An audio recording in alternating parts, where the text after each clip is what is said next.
Mr. Sood, we've been talking about this spy explosion.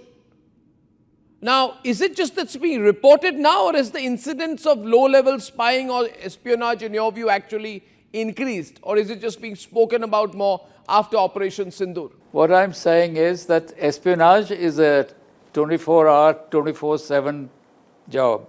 So, whether this was ramped up before or after the operation, I don't know. I know actually nothing about these kinds of things.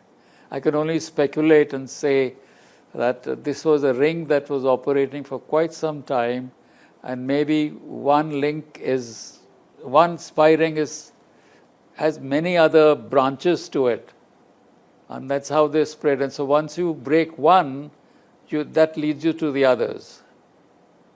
Okay, so that is probably what has happened, that one master spy or the resident has a lot of links, and they've stumbled upon the right guy, and now it is leading to other persons in the ring. I don't know. That's how I would look at it, perhaps. So let's see how it goes, because it's early days, and we'll know more as we go along. Yeah, Mr. Sood, many of these people who are being caught now have been frequent travelers to Pakistan, have a lot of links across, and have been hosted there. Do our intelligence agencies not keep a watch on people who are, who have unusually intense trips to Pakistan, business with Pakistan, or associations in the Pakistan High Commission? I really wouldn't know. I really wouldn't know who maintains these links, because the R&AW did not. So it is the job of the special branch or the internal security agencies to keep a watch on them. The R&AW would not be keeping a watch in India on these persons' activities.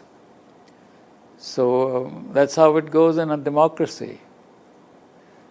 You remember the famous grooming gang cases in Britain, where Pakistani men were guilty of rapes of white girls for years, and the police would not take cognizance of that for fear that they would be taken to be racist.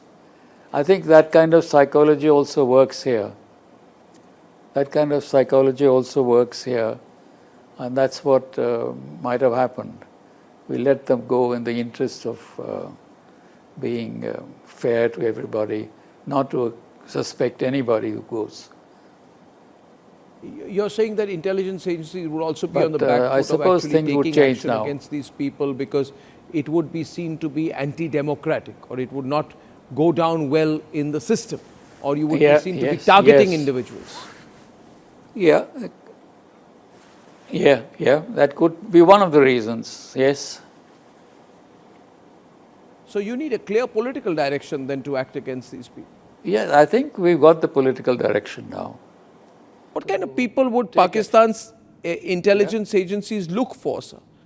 Can you give me a broad view? I mean, when a spy operation of one country looks at building assets in the other, what kind of people would be useful to them? It's a luck of the draw. Actually, you start with that. You start with having to widen your scope of contacts, try and pick out people from there, see who's vulnerable, for what reason is he or she vulnerable, and what is the access they might have. It relates also to what kind of information you're looking for, what kind of intelligence you want to collect, whether you're looking for a saboteur or you're looking for an intelligence agent. And if you notice, apparently the people they have caught so far, if they had been really good, they would have known about Operation Sindoor in advance and what they were going to do. They didn't know that, mercifully. So it's not as if so it seems to me that it's a huge spy ring that has got all sorts of information about us. Let's see how it goes. it's difficult to say. It's still early days. Once they're interrogated, once they're questioned, then we'll know what activities they were doing. Some of it may not even come out. Yeah, it may not come out in public, but I have to ask you one last question, sir. So these, in your understanding, people who compromise their country's interests, I know it's difficult to put a number to it. Do they do it more for ideology, that they hate India, or they are part of a jihadi ideology or a Ghazwa-e-Hind ideology, for example, or do they do it just for money? What are the usual motivations why people work against their own national interests? The first motivation is money and the good times.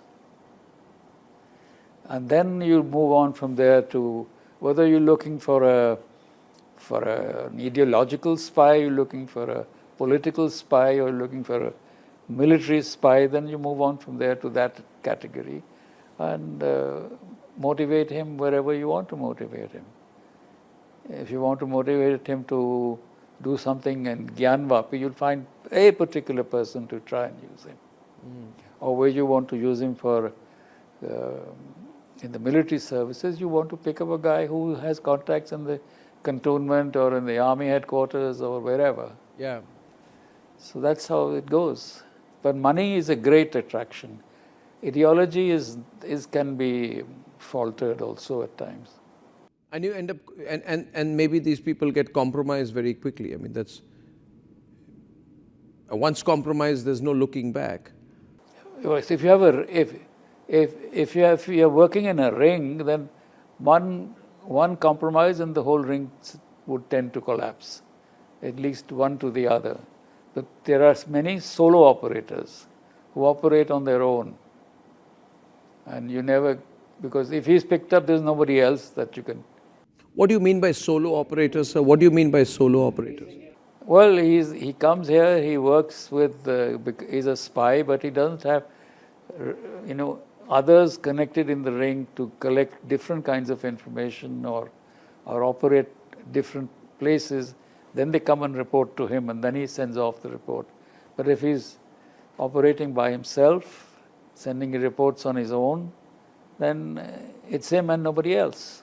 So, one more question, Mr. Sood. In all your years, you've been the grand spy master of the country, working on external intelligence, of course.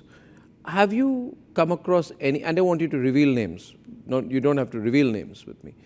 Without revealing names, have you come across instances of unusual people, unexpected people, high-profile people in India who have been working against national interests? There have been all sorts of people working in India, and you had Kumar Narayan, you had people working in authority, you had one army general, I think, the two brothers who were picked up by the Americans and they were subsequently thrown out. I forget their names now. They were there, and so it's not strata oriented. It's the important thing is whether your spy has access to the information you want or the ability to do what you want him to do. It may be somebody high up, it may be somebody lower down in the category. So that's how it works in our system. Yeah. You have to take your chances. It doesn't mean that, the rate of success is 1 in 50. Problem is that you can't act in this You country. try The 50 moment you people, one act, might people turn. scream human rights. The moment you act, there's a whole group standing there screaming human rights. That has been our problem. Yep. We should We change are that. always scared of Shouldn't we change that? or cautious about this. Shouldn't we change that? Mr. Sood, do you think we should change that now? It's about time. It's about time we should do that. It's about time we took action as it deserved to be taken, as in any other case. that if you are a spy, you are a spy. That's it. And in the past, there were many spies who were picked up who were not necessarily not on the basis of their religion, but they were spies. They were in the Ministry of Defense or Ministry of Home Affairs or wherever. Yep. So we go by the deed or the ill deed, not by the person himself. Yep. And that's the way to do it. Yep.